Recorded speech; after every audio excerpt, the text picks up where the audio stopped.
Menginginkan masa depan yang baik bagi anaknya atau kehidupan yang lebih baik untuk anaknya dibandingkan dirinya adalah hal yang lumrah yang seharusnya akan dilakukan setiap orang tua untuk anaknya, terutama dalam hal pernikahan. Sebagai orang tua pasti menginginkan putra-putrinya mendapatkan pasangan yang baik, yang bisa membuat kehidupan dunia dan akhiratnya baik, selamat, dan bahagia. Terutama bagi kita yang muslim, kita pasti tidak hanya memikirkan bagaimana kehidupan dunia kita, tapi akan lebih memikirkan bagaimana akhirat kita dan akhirat anak-anak kita. Dan di antara usaha untuk mencapai hal tersebut adalah dengan memilih atau menyetujui pasangan yang sekafaah. Kufu atau kafaah bisa kita artikan selaras, selevel, sederajat, dan itu adalah hal yang wajar. Jadi menginginkan menantu atau pasangan bagi anak yang selevel atau sederajat itu hal yang wajar yang akan dilakukan setiap orang tua. Contoh, orang alim pasti ingin mendapatkan menantu yang alim atau bahkan yang lebih alim. Orang yang memiliki jabatan pasti ingin punya menantu yang memiliki jabatan juga atau yang bisa menjadikan jabatannya bertahan.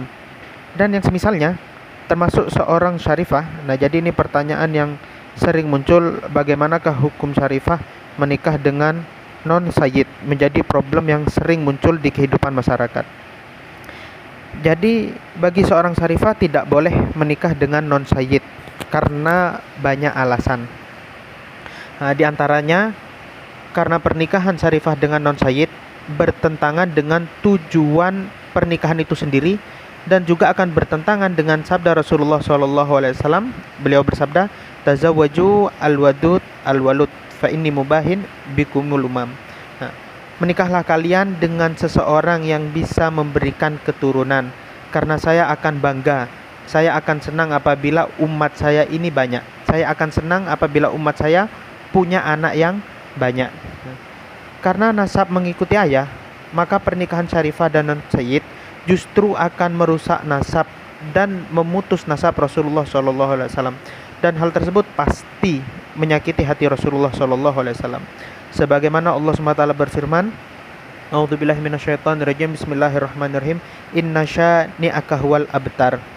Ayat tersebut itu turun ya sebagai balasan langsung yang Allah berikan kepada As bin Wa'il karena menyakiti perasaan Rasulullah SAW yang mengatakan Rasulullah tidak akan punya keturunan. Masa iya, apakah kita mau menjadi As bin Wa'il yang lainnya yang menyakiti Rasulullah SAW dengan cara merusak atau memutus nasab keturunan Rasulullah SAW dengan cara ya kita yang sebagai non sayyid menikahi keturunan Rasulullah yang syarifah yang sehingga akan menyebabkan putusnya keturunan Rasulullah SAW. Nah, jadi penjelasan serupa juga disebutkan dalam kitab Al-Bayan halaman 201 dan di dalam kitab Ar-Rawdah halaman 425 yang bisa kita baca ya. Silahkan antum baca, dibuka di kitab tersebut. Nah, kedua, di dalam kitab Syamsul Al-Munirah dan di dalam kitab Al-Fatawa halaman 343 dikatakan pernikahan syarifah dengan non sayyid tidak boleh dilangsungkan sekalipun walinya metujui, sekalipun ayahnya ridho dan setuju itu tidak boleh. Terlebih kalau orang tuanya, walinya, ayahnya tidak setuju, maka tidak boleh dengan cara dan alasan apapun hakim menggantikan walinya. Contoh dengan pergi keluar kota ya 2 farsakh atau 8 setara minimal 84 kilo agar wali itu bisa pindah ke wali hakim. Nah, dengan cara dan alasan apapun itu tidak boleh. Kenapa? Karena perlu kita pahami bahwa di antara syarat ya, hakim boleh menjadi wali atau wali hakim dan boleh menikahkan seseorang, itu di antara syaratnya harus menikahkan dengan yang sekufu. Jadi kalau tidak sekufu sudah jelas, maka hakim tersebut tidak boleh menjadi wali, dan kalau terus memaksakan tidak akan sah, pernikahannya akan berdampak kepada pernikahan dan pernikahan itu pun tidak sah. Dan dalam hal nasab, ya kufu memang mungkin ada yang mengatakan kufu ada perbedaan pendapat antara ulama. Ya, itu dalam masalah hirfah. Tapi dalam masalah nasab, terutama keturunan Rasulullah itu tidak ada beda pendapat bahwasanya nasab keturunan Rasulullah itu menjadi kafaah. Dan menikah dengan seorang syarifah menikah dengan non sayyid itu tidak sekufu dan tidak sah. Bahkan di dalam kitab Rahmatul Ummah itu disebutkan ketiga imam mazhab itu sepakat, terutama Imam Ahmad bin Hambal dalam mazhabnya Hambali, melarang keras dan menyatakan bahwa pernikahan syarifah dan non-sayyid itu tidak sah. Sebab menurut mereka, kafaah menjadi syarat sahnya pernikahan. Nah, dan penjelasan terkait tidak sah pernikahan yang tidak memenuhi kafaah sesuai kacamata fikih Islam itu bisa antum temukan dalam kitab Al-Majmu' halaman 345, terus juga dalam kitab Al-Mu'tamad juz 4 halaman 81, dan juga dalam kitab Mughni Muhtaj juz 3 halaman 211. Nah, jadi itu pembahasan kafaah dari segi kacamata Islam yang intinya ya, dari sini kacamata fikih Islam itu menentang keras ya, melarang dan tidak sah pernikahan seorang syarifah dengan non sayyid. Kalau kita bahas cinta ya, karena sudah terlanjur suka ya, memaksakan pernikahan itu karena merasa cocok, suka dan semisalnya ya, Al-Fagir sendiri tidak paham tentang cinta, tapi Al-Fagir pernah baca di dalam kitab Al-Mu'asyaratu Zawjiyah di awal-awal halaman ya, sekitar halaman 15-an itu ada penjelasan terkait sabda Rasulullah SAW yang bunyinya seperti ini. Bismillahirrahmanirrahim. Ammal ladzina yatazawwajuna wa kullu hammihim minaz zawaj syahwatul mujama'ah lal ghair fahaula ila tazidhumul mujama'ah illa syahwatan wala nikahan illa mahabbatan min indi syaiton wa huwa syahwah fala yaktafuna bi zaujatihimul halal bal qad yansarifuna ilal haram. Jadi dari penjelasan ini sudah jelas kalau tujuan menikah itu hanya karena saya sudah terlanjur cinta, cocok, sudah senang, tidak didasari dengan niat, tujuan yang baik yang sesuai dengan ajaran syariat, maka dari penjelasan tadi dinyatakan bahwasannya la taziduhum ya, tidak akan bertambah dengan pernikahan itu kecuali hanya akan bertambah cinta, yang mana cinta itu tapi didasari dari setan yang akan berdampak kepada hilangnya barokah dalam rumah tangga, sehingga dengan berjalannya waktu pernikahan mereka sakinah mawaddah warahmah itu hilang, sedangkan rasa cinta hawa nafsu yang di dalam hati terutama seorang pria itu akan menjadi menggebu-gebu semakin besar, sehingga fala yaktafuna bizaujatimul halal ya, mereka akan berpaling dari yang halal menuju yang haram, yang intinya akan menyebabkan perselingkuhan. Jadi kalau tujuan atau dasar dari pernikahan itu hanya sekedar cinta, terlanjur cinta, sudah cocok, saya ngerasa nyaman dan semisalnya, maka sesuai dengan penjelasan tadi, buah hasil dari pernikahan yang didasari hanya cinta tanpa tujuan yang baik dan niat yang baik sesuai syariat hanya akan menyengsarakan, menghilangkan keberkahan dalam rumah tangga dan akan mendatangkan perselingkuhan, wal iyadzubillah min dzalik. Nah, lalu juga sebagai tambahan ya, kita mungkin perlu benar-benar merenungi firman Allah SWT di dalam surat Al-Baqarah ayat ke-216.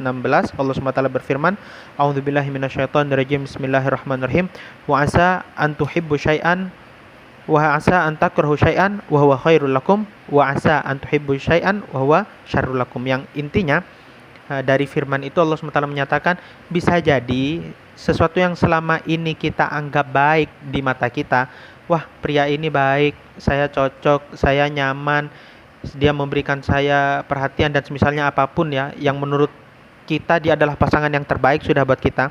Nah, kalau sesuai dengan ayat ini kata Allah SWT, bisa jadi sesuatu yang selama ini kita anggap baik justru nantinya akan mendatangkan penyesalan bagi kita di masa mendatang. Kebalikannya, bisa jadi sesuatu yang selama ini kita anggap tidak kita sukai, ini pilihan orang tua paksaan, kenapa ada peraturan seperti ini dan semisalnya, malah mendatangkan maslahat dan masa depan yang baik buat kita. Nah, jadi itu inti dan singkatnya.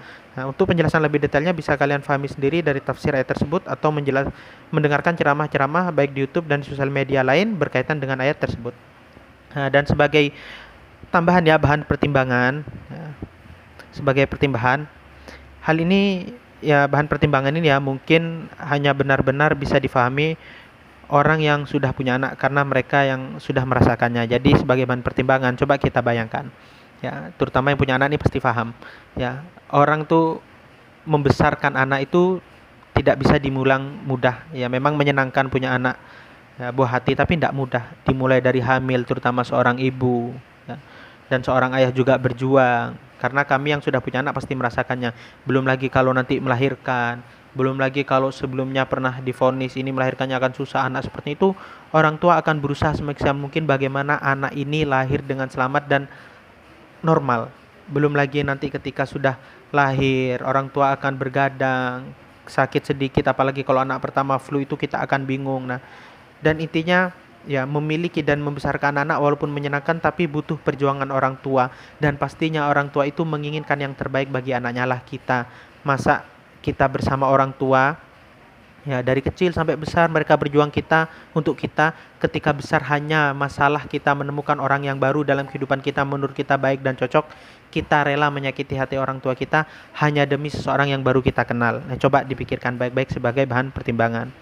Terus yang terakhir juga ya, sebagai bahan pertimbangan yang kedua, sadar nggak kita loh yang lahir dari darah daging orang tua saja yang pasti ada kemiripan ya dengan orang tua, pasti ada mirip dari segi postur tubuh, fisik atau sifat, itu pasti mirip karena kita darah daging orang tua kita. Tapi sadar nggak kita ini sering berbeda pendapat dan keinginan dengan orang tua, padahal kita darah daging mereka, dan itu terjadi karena kita hidup sudah lama bertahun-tahun dengan mereka. Nah, apalagi dengan orang yang baru kita kenal. Walaupun dia janji akan setia, sayang, menurut kita cocok, ya karena kita tidak pernah tinggal bersama mereka dan kita mungkin hanya mengenal mereka belum serumah. Ya, hanya dari hubungan yang belum serumah, bukan pernikahan, dan itu pun hanya setahun 2 tahun. Tapi kalau sudah melangsungkan pernikahan, kita sudah tinggal bareng dan pernikahan itu berusia lama, dengan orang tua yang darah daging saja kita sering berdebat, apalagi dengan orang yang baru kita kenal dan bukan darah daging. Dan itu bisa menyebabkan, naudzubillah, kalau tanpa didasari ilmu, ridho orang tua, pernikahan itu didasari hal yang tidak baik, bisa menyebabkan perceraian. Kalau cerai mau kemana nanti? Semoga itu bisa menjadi bahan pertimbangan. Dan yang terakhir ya, dahulukan akhlak daripada ilmu, karena Rasulullah sendiri bersabda, terutama kita ya, kalian para syaraif, para syarifah, para sayyid pasti paham, dan kalian memiliki darah daging Rasulullah. Dan Rasulullah sendiri bersabda, innama bu'itsu liutammima makarimal akhlak, yang intinya kita harus mendahulukan akhlak daripada ilmu. Kalau hanya ilmu yang menjadi dasar kehidupan kita, apa bedanya kita dengan iblis? Allah itu mengutuk, melaknat dan mengusir para iblis dan setan dari surga karena mereka tidak berakhlak, bukan karena mereka tidak berilmu. Bahkan orang-orang sebelum Rasulullah diutus itu disebut orang-orang dan zaman jahiliyah, bukan karena mereka tidak punya ilmu, tapi karena mereka tidak memiliki akhlak. Nah, semoga yang sedikit ini bisa mudah difahami dan bermanfaat. Assalamualaikum warahmatullahi wabarakatuh.